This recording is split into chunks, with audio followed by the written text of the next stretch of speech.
Ya, perfecto. Perfecto. Entonces, como ustedes pueden observar en la parte inferior derecha de la diapositiva, aquí hay una comparación donde se compara lo que es la grasa corporal o el tejido adiposo con lo que es el músculo. Ambas balanzas tienen el mismo peso, pero si ustedes se dan cuenta y se ponen a analizar la imagen, el tejido adiposo es más voluminoso que el tejido muscular. Entonces, este tejido adiposo va a diferir de una persona a otra de acuerdo a la cantidad de lípidos que ésta consuma. Entonces, este tejido adiposo nos va a dar bastantes patologías, entre ellas podemos decir que es la obesidad.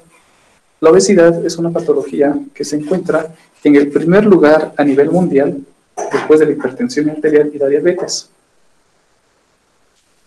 Ya existen muchas personas, lo que es en Bolivia, con esta patología de lo que es la obesidad.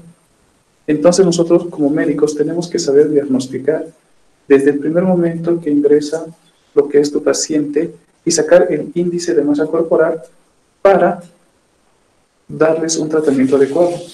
Y el primer tratamiento adecuado para la obesidad es el cambio de estilo de vida, lo cual ustedes tienen que decir a su paciente todas las actitudes necesarias alimentarias que ésta tiene que consumir.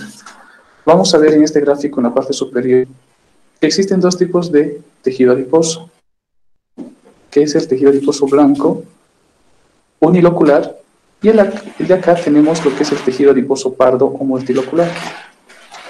Vamos a ir viendo las características, la estructura y la función que tiene cada uno de estos tejidos adiposos. En este gráfico es una placa histológica del tejido adiposo unilocular o también llamado tejido adiposo blanco. Este tejido adiposo está formado por una sola gota de lípido, lo cual va a estar rodeado por tejido conjuntivo denso y regular. Como ustedes pueden observar acá en la imagen, existen espacios de color rojo, lo cual esto es un vaso sanguíneo. Esta placa histológica de tejido adiposo es de un corte transversal, porque podemos ver cada gota de lípido que existe de manera transversal y que es de forma circular, lo que es a través del microscopio. Por este otro lado tenemos también lo que es el tejido adiposo, pero es multilocular.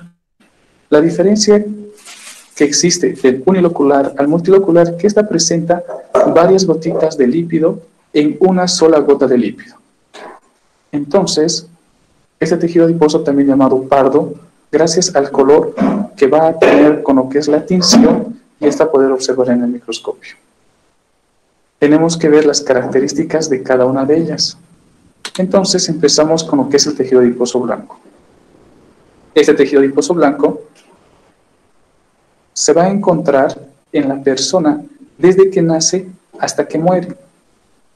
Este tejido adiposo blanco va a tener lo que es en la membrana celular algunos receptores que es para la insulina, la hormona del crecimiento y lo que es la noradrenalina. Es importante que ustedes sepan que la insulina que va a tener en la parte externa de la membrana celular del adipocito, esta va a ser el culpable de otra patología, que vamos a hablar netamente de lo que es la diabetes. Por eso, toda persona obesa o con sobrepeso tiene el 80% de tener diabetes, porque mientras más células adiposas tengas en tu organismo, más receptores de insulina lo vas a tener. Cabe recalcar que el valor normal de la glicemia es de 60 a 110. Entonces, si tu paciente viene con un laboratorio y ustedes interpretan el laboratorio y su glicemia está en 70, entonces está normal. Si está por debajo de 60, estaríamos hablando de una hipoglicemia. Hipo es disminución. Si tenemos un paciente que está por arriba de 110, entonces estamos hablando de una hiperglicemia. Este estándar se va a volver a diferenciar. De 110 a 115, entonces se denomina prediabetes. Esta prediabetes todavía es reversible. que si ustedes dan un buen tratamiento de cambio de estilo de vida de su paciente, esta se puede revertir y ingresar a los valores normales de la glicemia. Una vez que tu paciente tenga mayor a 125 de glicemia, entonces tú ya tienes un diagnóstico, que es la diabetes. Una vez que su paciente tenga mayor a 125, ese paciente tiene que aprender a vivir con la patología, tiene que aprender a vivir con la diabetes. Entonces es importante que ustedes tengan conocimiento de ello. Vamos a ver entre las características que este tejido adiposo blanco o unilocular van a tener bastante vascularización. Y esta va a estar separado de una gotita a otra por los tabiques de tejido conjuntivo. Acá podemos observar las diferentes estructuras donde se van a depositar lo que es el tejido adiposo unilocular. En las mujeres y en los varones va a diferir. Se dice que en las mujeres el tejido adiposo unilocular sobre todo se va a encontrar lo que es en las mamas, en región de las caderas, en la región de las nalgas y lo que es en la región de los muslos. En cambio, en el varón, esta se va a encontrar lo que es en la nuca, en la parte inferior del vientre, en la espalda y los flancos. Entonces, este tejido adiposo blanco unilocular se va a encontrar desde que nace la persona hasta que esta va a llegar a su deceso. Acá podemos observar en el gráfico las diferentes regiones donde se va a depositar lo que es el tejido adiposo blanco, tanto en el hombre como lo que es en la mujer. El tejido adiposo pardo. Este tejido adiposo pardo va a estar formado por varias células adiposas que van a estar dentro de cada gotita de lípido. Multilocular. Multi es varios. Y ocular que van a presentar varias gotitas de lípido. Esta también va a ser bastante vascularizada, como ustedes pueden observar acá en la imagen. Vamos a encontrar lo que son los vasos sanguíneos. Al decir vasos sanguíneos puede ser una arteria, una vena o un capilar. La característica primordial de lo que es el tejido adiposo pardo es que esta solamente se va a encontrar en los recién nacidos. Una vez que la persona vaya pasando el tiempo y vaya ganando lo que es edad, este tejido adiposo pardo se va a revertir, se va a reabsorber y se va a poder convertir lo que es en tejido adiposo blanco.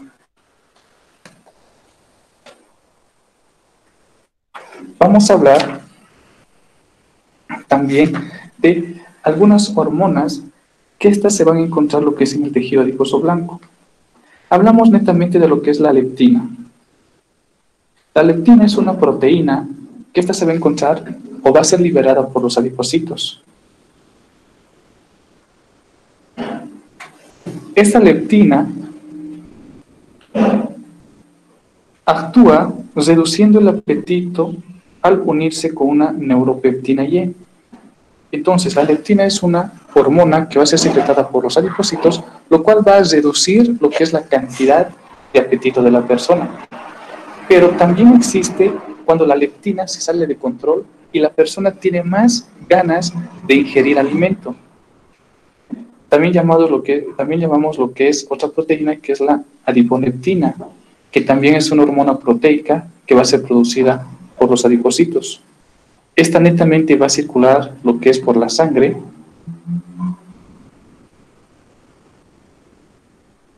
lo cual también va a aumentar la sensibilidad a lo que es a la insulina en las células del músculo esquelético. Si ustedes se dan cuenta, el tejido adiposo, que es una patología, la obesidad, siempre va a estar acompañada de otra enfermedad que es la diabetes. Entonces, es importante que ustedes sepan la importancia que tiene lo que es el tejido adiposo para que ustedes puedan diagnosticar lo que es la obesidad. Tienen que tener en cuenta que hay dos tipos de obesidad: la obesidad hipertrófica y la hipercelular. La hipertrófica es cuando se produce una acumulación y almacenamiento de grasa de las células adiposas uniloculares, lo cual esta aumenta su tamaño hasta 4 veces. Por eso, la persona que tiene tejido adiposo blanco tiende a ser más robusta, porque este tejido adiposo puede crecer hasta 4 veces de su origen normal. Y por otro lado tenemos lo que es la obesidad hipercelular, que se produce mayor producción de células adiposas. Entonces, la hipertrofia es cuando crece 4 veces de su origen, de su tamaño original. Y la hipercelular o hiperplasia es cuando la célula va a tener una división exagerada y vamos a tener más tejido adiposo, lo que es en el cuerpo. Entonces, este tema es más clínico, porque ya tenemos que empezar nosotros a hacer lo que son los casos clínicos para que vayan ya analizando caso clínico y ustedes pueden dar diagnósticos a los pacientes. Vamos a hablar de lo que es el índice de masa corporal. El índice de masa corporal es un estándar y establecido por la OMS, lo cual esto nos sirve para diagnosticar a nuestro paciente si está con una obesidad, un sobrepeso, como también para diferenciar de qué tipo de obesidad esta persona o este paciente tiene. ¿Cómo sacas el índice de masa corporal de tu paciente? Hay una fórmula que es peso sobre estatura al cuadrado. Entonces, ustedes, por norma, por ley, siempre tienen que sacar el índice de masa corporal de su paciente. Este índice de masa corporal está entrando lo que son a los signos vitales. Como ustedes bien saben, los signos vitales son la temperatura, la frecuencia cardíaca, la presión arterial y la frecuencia respiratoria, como también el pulso. Y acá se va a añadir lo que es el índice de masa corporal. Entonces, haciendo ese cálculo con la fórmula del IMC, les va a salir un estándar, un resultado. Entonces, ese resultado ustedes lo tienen que llevar para clasificar qué tipo de obesidad tiene. Ejemplo, si el resultado les sale menos de 18, entonces tu paciente está con desnutrición. Si el resultado te sale de 18 a 24.9, entonces tu paciente está en un peso saludable, en un peso ideal. Si el resultado te sale de 25 a 29.9, presenta un sobrepeso. De 30 a 34.9 va a presentar lo que es obesidad de grado 1. Si el resultado te sale de 35 a 39.9, el resultado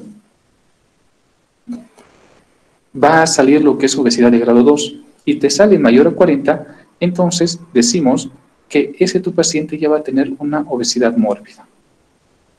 El tratamiento del estilo de vida solamente funciona lo que es una persona que tiene sobrepeso y lo que es obesidad grado 1. Ya en la obesidad grado 2 y grado 3 se tiene que entrar lo que es a cirugía.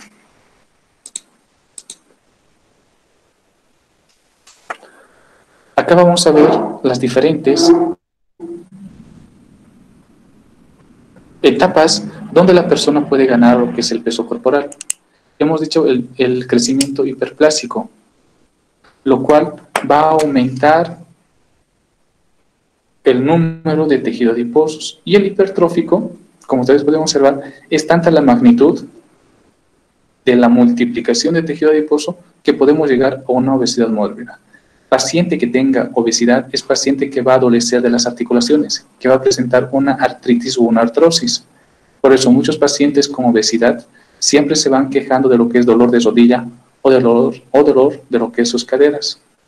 Como también se van a agitar mucho con cualquier ejercicio físico que hacen, directamente estas se van a quejar por una dificultad respiratoria.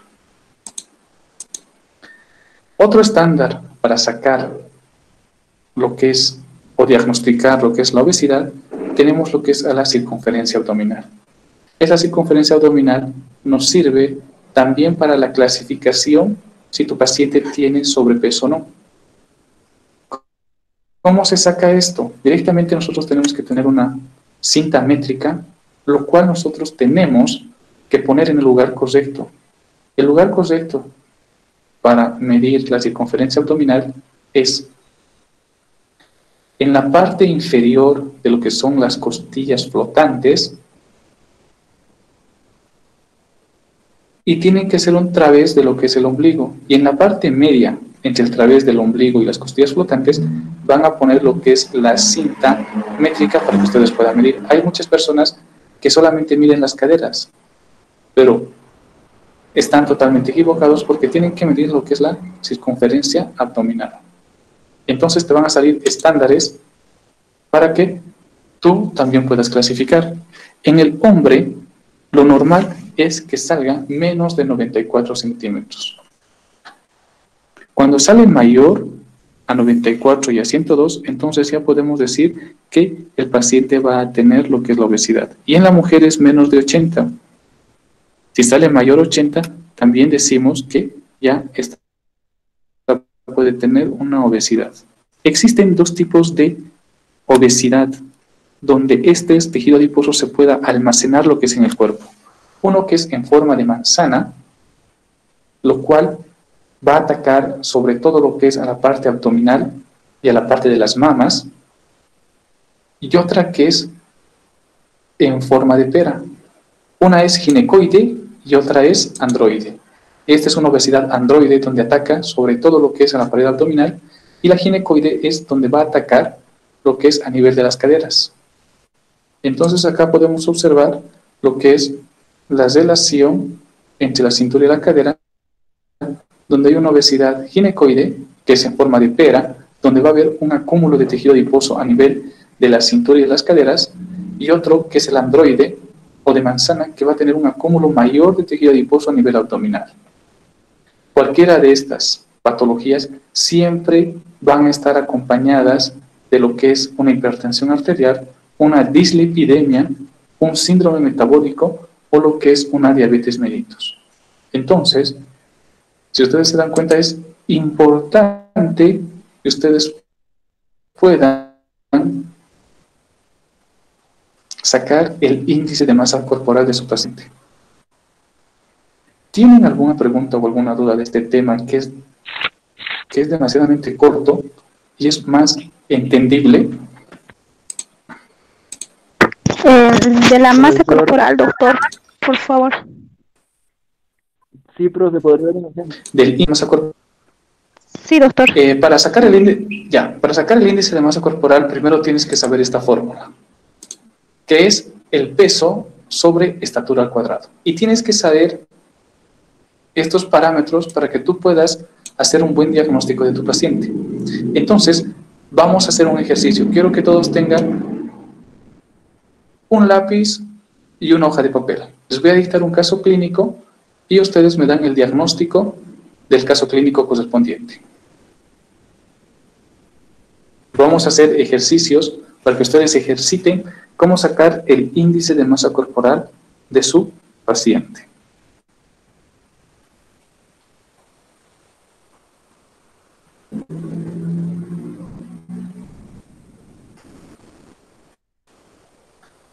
¿Ya están todos listos? Paciente de 20 años de edad. Paciente. Entonces comenzamos. Paciente de 20 años de edad ingresa por consultorio externo con el siguiente laboratorio: glóbulos blancos de 20.000, neutrófilos de 90%, eosinófilos del 3%, linfocitos del 22%, tiene una glicemia de 135, tiene un peso de 90 y tiene una talla de 1,60. Entonces, quiero que me saquen los diagnósticos correspondientes de su paciente.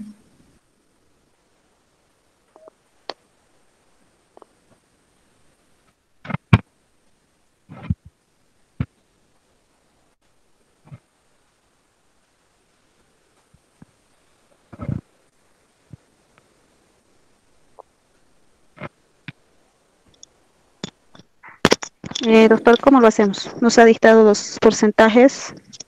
Saquen todos los diagnósticos correspondientes y yo les voy orientando si está bien o está mal. tienen que aplicar todos sus conocimientos que ya hemos avanzado para que ustedes puedan hacer este ejercicio. Si ustedes se dan cuenta, ya hemos avanzado todo lo que es tejido conjuntivo, ya hemos avanzado los neutrófilos, glóbulos blancos y demás. Entonces, pónganlo en práctica.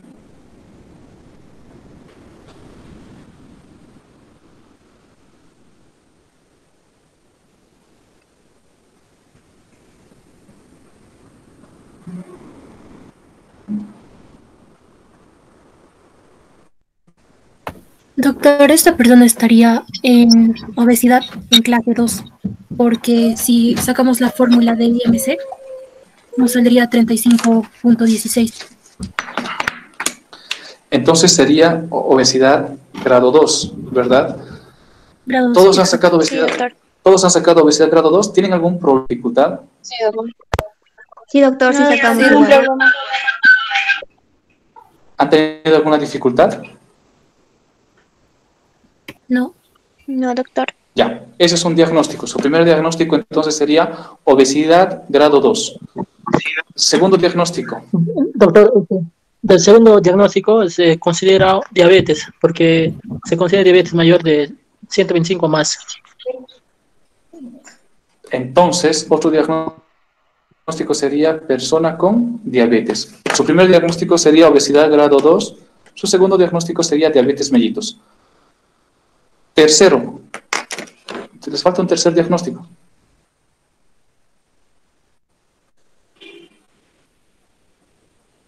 Doctora, cuando se refiere usted a la diabetes mellitus, ¿qué clase sería? ¿Qué tipo? Hay dos clases de diabetes mellitus. Hay diabetes mellitus tipo 1 y lo que es el diabetes mellitus tipo 2. El diabetes mellitus tipo 1 es algo genético. Es cuando la persona ya va a nacer con lo que es la diabetes. En cambio, la diabetes tipo 2 es cuando la persona va a adquirir la patología por el resto de lo que es su vida. Ejemplo, una paciente que su glicemia está en 130 y tiene 20 años, entonces sería diabetes tipo 2. Si la persona es recién nacida, que tiene 2 años y ya está con una glicemia elevada, entonces sería glicemia tipo 1.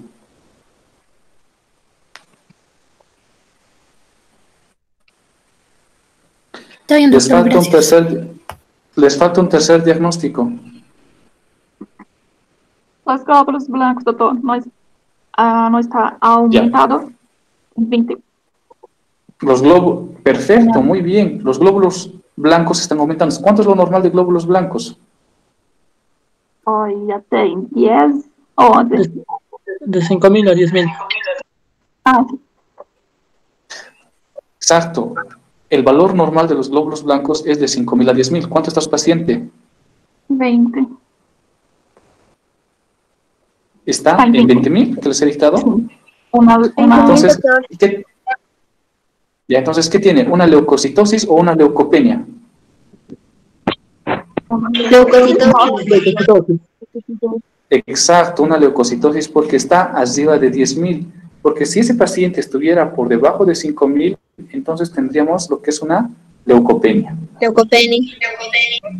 Entonces tuviera una leucocitosis. Otra cosa, ¿qué les dicen los neutrófilos? Ya hemos avanzado también eso. ¿Les llama la atención los neutrófilos o está normal? ¿Alguna infección?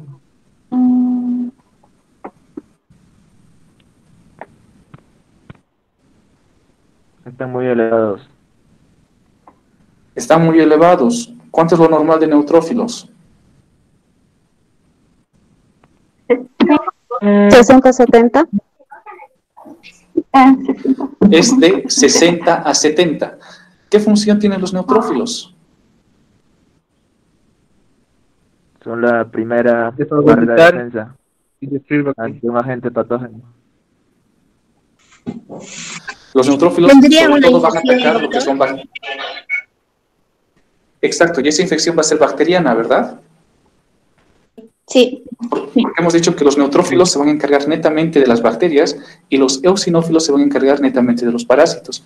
Entonces, tienen que darse cuenta, si los neutrófilos se encuentran aumentados, que está en este paciente en 90%, entonces va a tener una leucocitosis bacteriana. Pero si fuera otro caso que el eosinófilo estaría aumentado en un 10% y los neutrófilos estarían en su valor normal, entonces el paciente va a tener una infección parasitaria.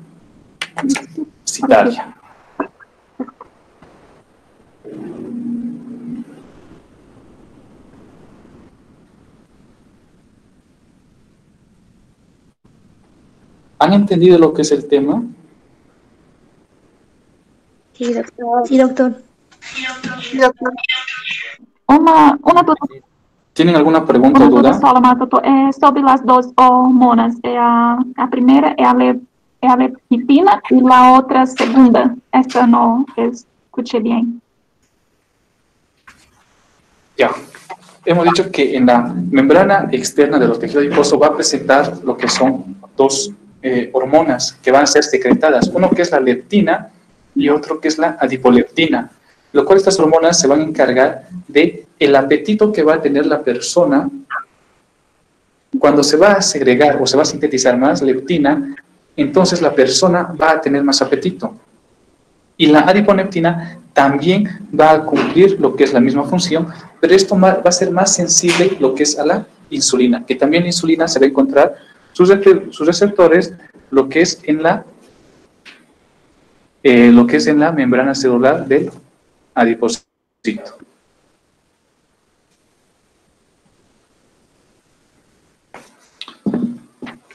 ¿Tienen alguna pregunta, alguna consulta, estudiantes?